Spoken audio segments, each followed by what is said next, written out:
Today I'm going to tell you how the world might end, or at least how mankind might end. That's always a great conversation. We all think about it every once in a while. How's it all going to end? I think when we got to the atomic age, we all started to realize that the world could possibly end tomorrow. The thought always sits in the back of our heads. As things happen in the news, that thought jumps to the front of our heads, and then we got to deal with it. I grew up like most Gen-Xers thinking nuclear war was inevitable and it just could be a matter of time till it's all over.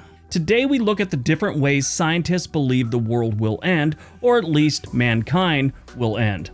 It's happened before, not to mankind. Remember the dinosaurs? The T-Rex, the Raptor, the Stegosaurus, and the Lycosaurus? They all got wiped out. Do you know what a Lycosaurus is? That is a dinosaur that always hits the like button on a YouTube video. Let's all pretend we're Lycosauruses and hit that like button. There are several organizations like the Global Foundation that put out these papers every year or two. Today I'm going to tell you about the 10 scenarios that most scientists believe could happen to us eventually. So sit back, relax, and I'm going to tell you what our next apocalypse could be. Got it? Get it? Good. Let's take a look.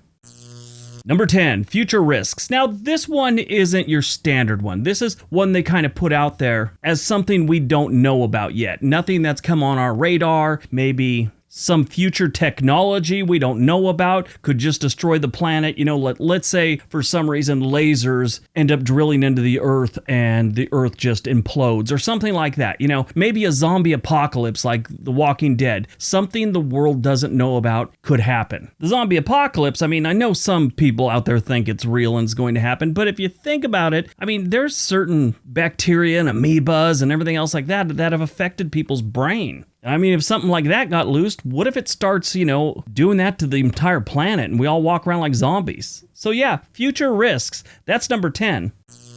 Number 9, solar geoengineering. One of the worries we have is global warming, which is later on this list. So there are a lot of scientists that believe that solar geoengineering could save the planet from getting too hot. You know all those chemtrail stories? Well, they come from this. There's scientific theories that think if we put something into the stratosphere, like an aerosol that has reflective properties to reflect some of the heat back out into space, they think that could save the planet from global warming. Now, there's a fear and theories that this could actually work against us and make the planet too cold. So we try and save ourselves from global warming and bring on a new ice age that eventually kills all the crops and hundreds of millions of people. Right now, there's just computer simulations going on with it. They haven't done any real experiments, but my understanding is Harvard is actually planning one on a very small scale.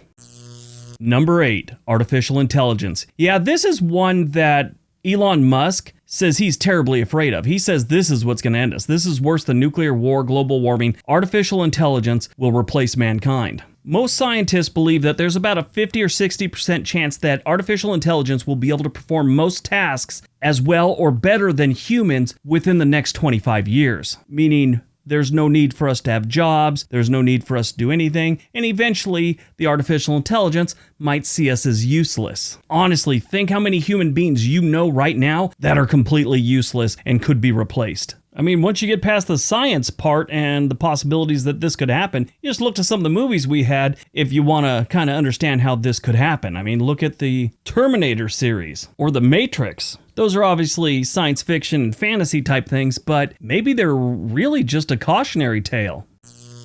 Number 7, a supervolcano eruption. Now, we have volcanoes that go off all the time. Sometimes they create some problems. People lose houses. In St. Helens blew up and a few people died. You had one in Iceland go off some years back and that kind of screwed up air travel. But the type they're worried about are the supervolcanoes like the one in Yellowstone National Park. This one's a caldera. It's not the traditional volcano, I guess you could say, where it's like a mountaintop, looks like a triangle. This one's kind of flat with the ground or kind of goes in a little bit. If this one blows up, it could block out the sun, making us extremely cold and killing all our crops and probably most our livestock. If that happens, it doesn't clear up in a couple weeks or months. We're talking years and years for that ash to fall out of the sky. By then, we're all done, unless you really have a nice setup in an underground bunker. A supervolcano blew up 74,000 years ago and ejected so much debris into the atmosphere, scientists believe that caused the Earth to cool by several degrees Celsius.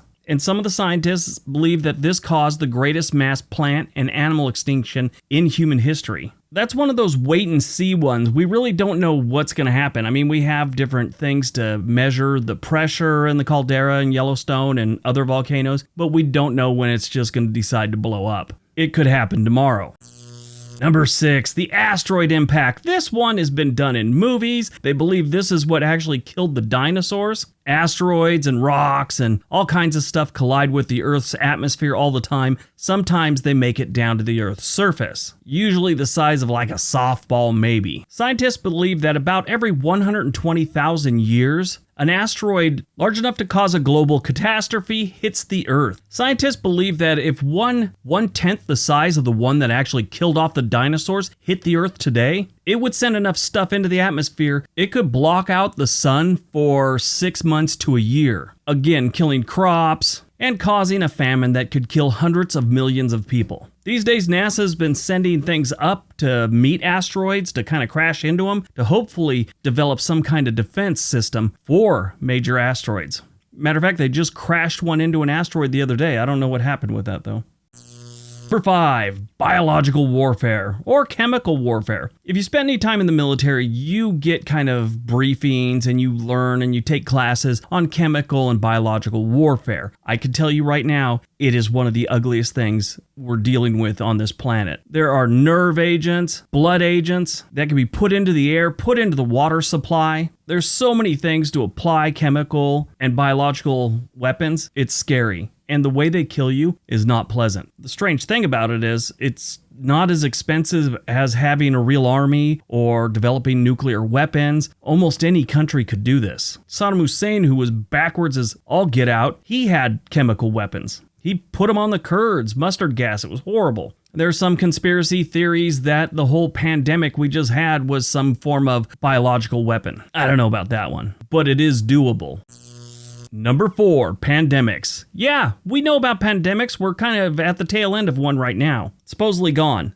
We still have COVID-19, but the pandemic itself is gone, meaning we've fallen below the threshold that qualifies it as a pandemic. Well, twice in modern history, plagues have made it to almost every corner of the earth, killing almost 20% of the population in a few decades. And I'm not talking the population of a state, city, or country, the entire planet. The plague happened in the 5th and the 14th centuries. Diseases and illnesses that can travel the globe, they're very rare. We just talked about this in another video. The Spanish flu, which happened during World War I, the SARS outbreak, Ebola. In most cases, we have ways to deal with those, but what if we don't? In the beginning of COVID, we really didn't have much about it. We had knowledge of it, but we didn't have anything to protect ourselves from it, past masks and washing our hands. With that, kind of part of it is we're starting to have antibiotic-resistant bacteria. So when you do get sick, the typical antibiotics we have right now don't fix it.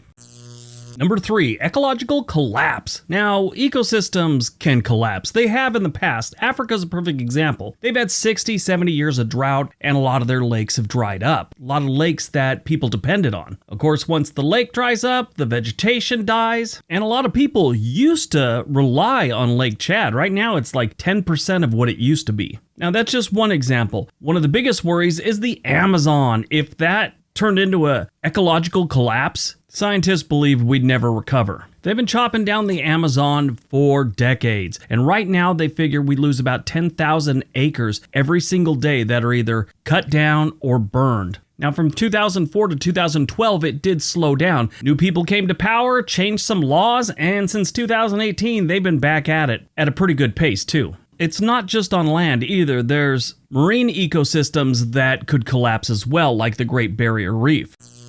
Number 2, catastrophic climate change. Now, the climate is always changing. I mean, we've had ice ages, temperatures rise, temperatures fall. But for whatever reason, if one were to get too extreme, there's a tipping point that the world would probably never recover from. I'm sure at least in our lifetimes. Now, there's a whole bunch that goes into this, and there's arguments on each side. One thing they do know, the climate is changing, it always has. But the biggest question is, are humans adding to the natural cycle of climate change? And if we are we going to get it to that tipping point where we don't recover? That's where the controversy is. I'm not getting into it because I'm not a scientist, but there is a potential to basically kill off everything on the planet if we got too warm or too cold. Maybe polar bears and walruses would survive if it got too cold. I don't know. But if it gets too warm, yeah, you're not going to be able to visit Florida anymore. That'll be the first state to go. All right, before we get to number 1, don't forget we have another channel called On This Day. There is a link down below. We'd love it if you went over there and watched some videos, give some thumbs up, some likes on them, just like this video. All right, on to number 1. And number 1, nuclear warfare. Yes, this is one of the ones that's more realistic than just about anything. It could happen literally at any time. Sometimes that threat is high, sometimes it's kind of low, sometimes it's in the middle. Right now, I get the vibe we're kind of on high. There's a lot of weird badness going on in the world, and it could really happen. But then again, I went to high school during the 80s, and they told us it could happen then too. If a nuclear weapon, just one, goes off, let's say in a city, there's about a 5-mile to 10-mile radius where nothing's going to survive. They figure 95 to 99% of the people in that area, plants, people, animals, would just go away. Some completely vaporized. As you go out away from the blast, it gets a little less damage and you have a better chance of survival. Now, if it turns into a total global thing, yeah, it's going to be bad. I mean, if it went back and forth with big superpowers, we're talking that super volcano situation, along with like the asteroid impact situation. Well, they would all kind of happen at once. Not the asteroid hitting the Earth, but sort of the same effect. Besides putting radiation all over the planet in a situation like that, it would probably throw so much stuff into the air that we would, go through that next ice age situation. The people that do survive would be in a survival of the fittest situation. You won't have the police to call. You'll have to defend yourself. Societies around the globe would just collapse. These, of course, are all predictions, but it seems pretty feasible if you know what a nuclear weapon or what several dozen nuclear warheads can do to a country, a continent, a state, whatever. There's been several times in history where nuclear warfare was almost started by a miscommunication or an accident. All right, I hope you guys enjoyed this little tour through the apocalypse. I hope you got some information out of it. Everybody have a great day. Be nice to each other.